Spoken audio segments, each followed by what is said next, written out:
How's it going, everyone? It's Sam. Today we have with us Tyler Hill. He's going to be going through what Solana has done recently, why it's fallen 50%, where he sees it end of the year, where he sees it end of the cycle, whether it makes sense to buy right now, and we'll be talking about a few other interesting things just in regards to crypto and Bitcoin. So if you like this kind of content, let me know by hitting the like button and the subscribe button underneath the video. I'll leave links to Tyler underneath the video so you can go follow his channel as well. You can see what he's posting on a daily basis.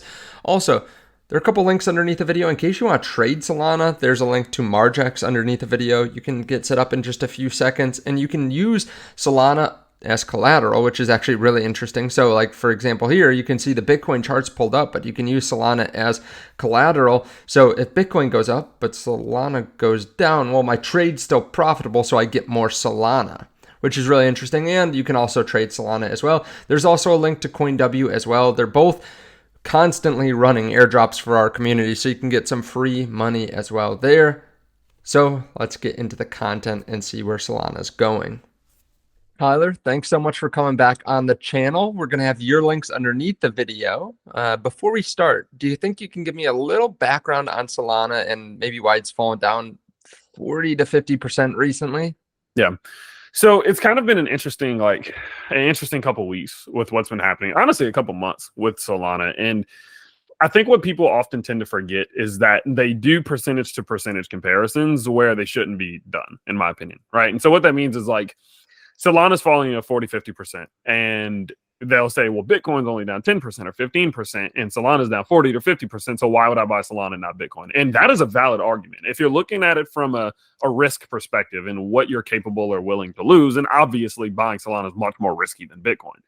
But it seems like quite recently, a lot of people have forgotten what's happened this year. And then not only really just this year, but since 2023. And so look, what I'll do is I'll share my screens real quick. But what I've come to realize is that where we are right now, although it feels like a lot, especially considering the fact that, yeah, we're talking 40, 50%, realistically, Solana from bottom to top is still up, 1,600, 1,700% from the bottom. And so in a situation like this, although it feels bad when Solana is down, where are we sitting? We're sitting, down currently 32% at peak bottom, 43%. It's not as bad as it feels right now. Whenever you also look at it from a perspective of looking at Solana compared to something like Ethereum, right? Realistically, Solana is not doing that badly, right? And so the fact that when we think about the fact that Solana is up 1,700% and it is going through a pullback, but in the time frame that it's going through that pullback, it's not being severely outperformed by something like Ethereum. It's not being severely outperformed by something like Bitcoin. And although it can feel like it in the grand scheme of things, it's just truly not. And so in my opinion, this has only given me even more bullish conviction on Solana because realistically, it gave us such crazy gains and likely could still give us huge gains when in the grand scheme of things, the losses it's producing after those gains aren't that bad, especially in comparison to things. Now, when you take it a little bit of a step further and you look past the price and the charts and you look into something like its ecosystem, things are also still looking extremely strong here. If we're looking at the TVL, which is just in general total value locked for Solana, realistically, the ecosystem's not suffered that much at all. We obviously saw the big run up coming into this year, but where we are in between this $4 billion to $5 billion range for TVL, we're still sitting very flat. And considering the fact that Solana's price did pull 30, 40, 50%, but the ecosystem's not draining. People aren't leaving the ecosystem. It just goes to show me that this is much more of a stable version of Solana than we've ever seen before. And so, of course, because of that, the 40, 50% correction isn't all that scary when you look at it a little bit past the surface, at least in my opinion. Sure. So you think it makes sense then to invest in Solana at this point in the cycle and this kind of summer dullness when it's down 50%, or stay away? Because it could have further downside. So it definitely could continue lower. And I've pretty much made that clear on my channel that where we are, in my opinion, is a buy zone. And I'm not talking about just Solana. I'm talking about Bitcoin. I'm talking about Ethereum. I'm talking about all of these different cryptos, especially your top 10, top 15, top 20. I think where we are now is we're at the better half of this. I can't imagine that we're going to be continuing any lower, that we're going to go down another 30, 40, 50%. I just personally don't see that happening. Now, obviously, there are different catalysts that are out of our control. There's obviously macro environmental catalysts. There are political catalysts. especially towards the end of this year. You don't really know how those are going to impact the market. But from a grand scheme of things, nothing about this cycle in terms of what is happening during this pullback is different than the last bull markets that we've seen. We've seen 30, 40, 50% corrections in every single bull market that we've been in. And so considering the fact that now we've seen that pullback, we're seeing some stabilization, we're seemingly getting past summer to some degree. We're already in July. There's July and August left, so maybe around halfway. Considering where we are right now, I definitely think at this point in the cycle, we're definitely getting more into a buying zone than a selling zone, if that makes sense. Now, from a grand scheme of things, would I be investing every dollar I have into Solana? And look, let me get my screen pulled up here again. Would I be investing every single dollar that I have into Solana? No, probably not. Like, you have to look at it from the perspective of the fact that this thing is up. Right. And not only is it up, it's also rather close to its all-time high, which most altcoins are not close to their all-time highs. And so because of that, I would be willing to say that the majority of the growth for Solana on a percentage basis is behind us. Right. We're not going up another 1,700% this year, probably not even next year. Now, don't get me started on my $2,000 Solana kind of joke kind of thing that I like to joke about here on the channel.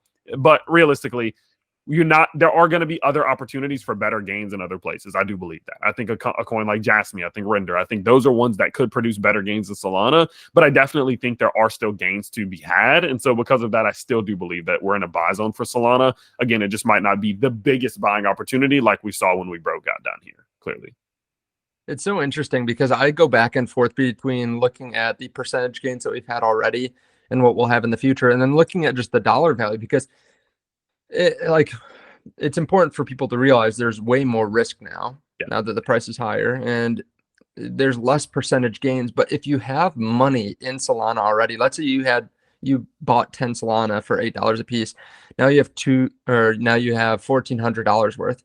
Yep. The amount of money you make from when Solana is 140 to 300 is significantly higher, or a little bit higher, than from 8 to 140. So there's still like a different way of thinking about it, that I think that's why people get a little bit greedy, because they think, okay, well, all the gains are right now, so I have to hold on.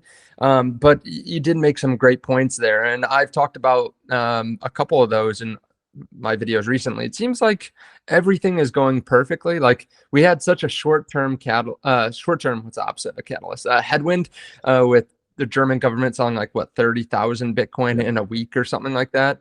But that's just so short term. And then we have interest rates being lowered, and we have liquidity being pumped into the system. The economy looks pretty good. So it's just interesting. So I guess my question for you is then, people want to know, what do you see happening the rest of the year? Not what happens in the next month or two. We can wait that out. But what do you think happens by the end of the year? Yeah. So this is my general opinion. And obviously there's no way to know for sure. But this is what I'm betting on. And that's the most I can give people. What I'm betting on is that the majority of the losses for this year are behind us. I think that what we've seen from this point to this point is the majority of the losses, again, that we're going to see this year. And the rest of this year is either somewhat equal, right? So we continue through a little bit of more of a boring year, or we continue generally slightly higher. I personally don't think Solana is going to take off to $400, $600 this year.